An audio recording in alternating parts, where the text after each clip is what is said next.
เจ้าสบายดีมาพบกับสาวน้ำหวานให้สุขดีซะแนวเส้นเก่าเส้นเคยเนาะทุกคนเนาะมื้อนี้สาวน้ำหวานกาชีได้มาถ่ายบรรยากาศอยู่บ้านถ่ายบ้านยังก็ไซอุดมเนาะบ้านไซอุดมเนาะทุกคนเดี๋ยวสาวน้ำหวานจะพา FC ทุกคน ไปเลาะเบิ่งบรรยากาศรอบๆเนาะทุกคนแต่ว่าอันนี้มันก็สิอยู่ทงไห่ทงนาเนาะมันสิไกลจากอันบ้านผู้คนนะเพราะว่าเพิ่นขยับขยายมาอัน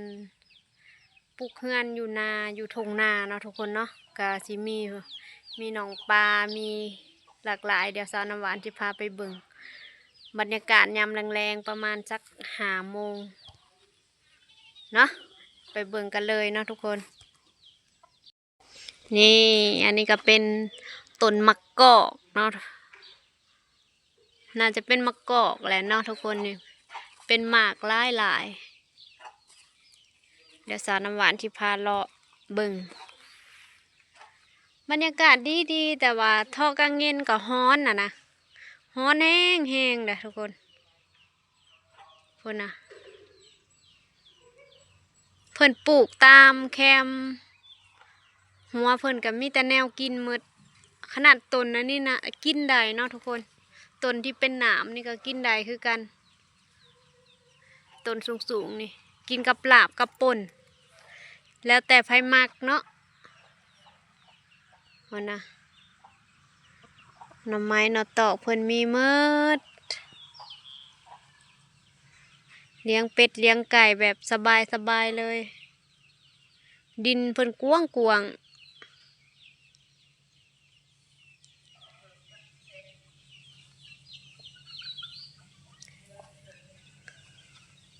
ที่พามาเบิ่ง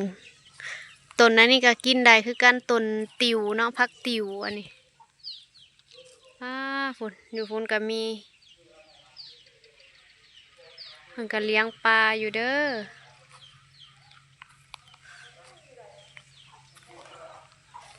เดี๋ยวชิย่างมาเบิ่ง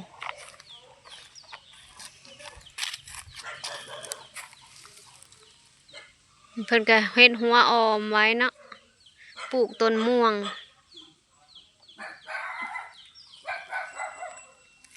เพราะว่าสาวน้ำหวานกับมานะเม็ดพาเพดานคือเก่าเนาะทุกคนเบิ่งเฮือนเพิ่นหลังบักใหญ่นะ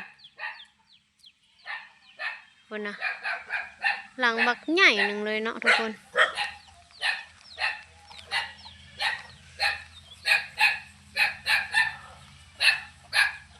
หมาเห่าพาเบิ่งน้ำบานน่าจะย่ำมากอกกันหลาย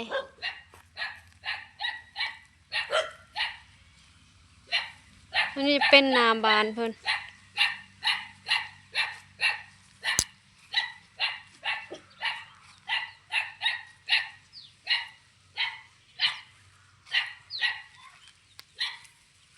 หน้าบานก็มีหนองปลาเพิ่นมักปลูกมีมดของกินเนาะ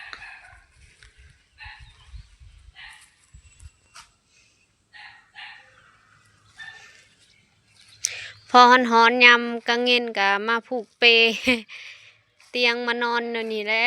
ห่มมะม่วงเนาะทุกคนมะม่วงเพิ่นก็หลาย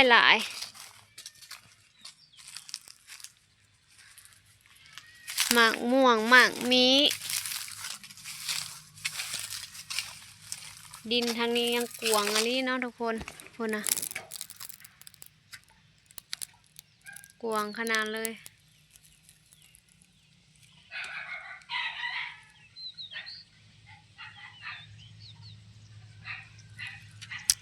บรรยากาศยามแรงๆ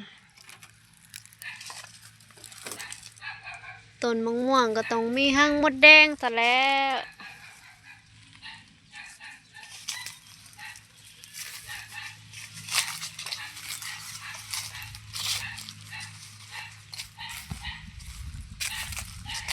อันนี้ก็ต้นผักสะเม็ดอันนี้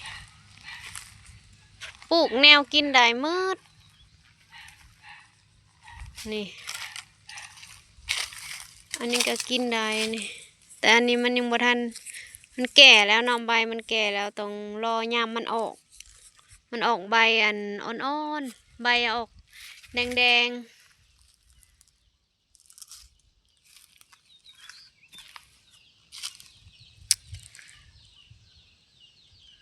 พาทุกคนชมวิว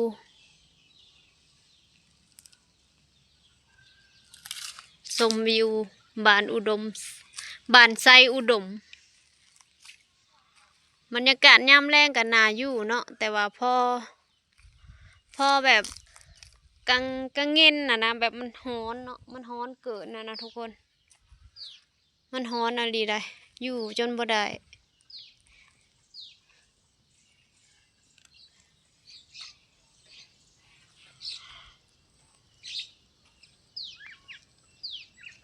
นี่เส้นทางทางนี้ก็มีออกไปนี่เพิ่นปลูกดอกไม้ดอกตอกเพิ่นหลาย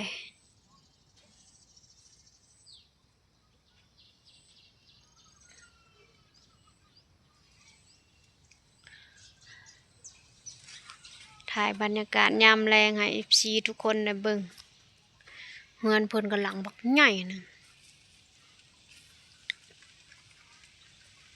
สะออนเนาะทุกคน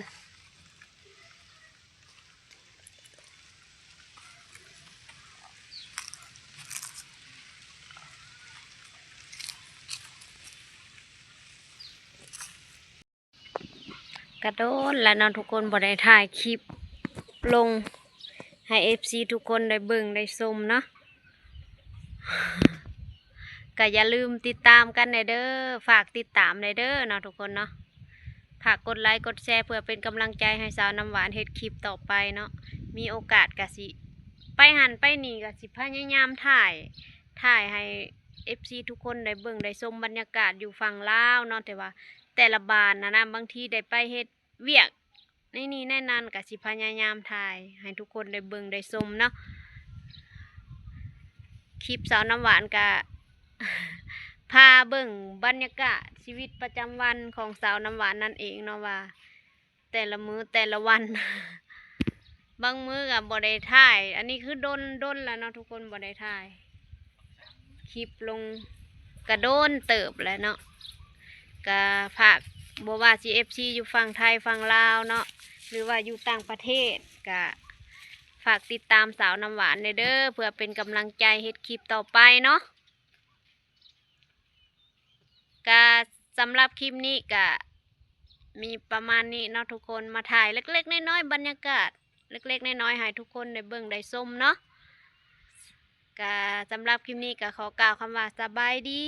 บ๊ายบาย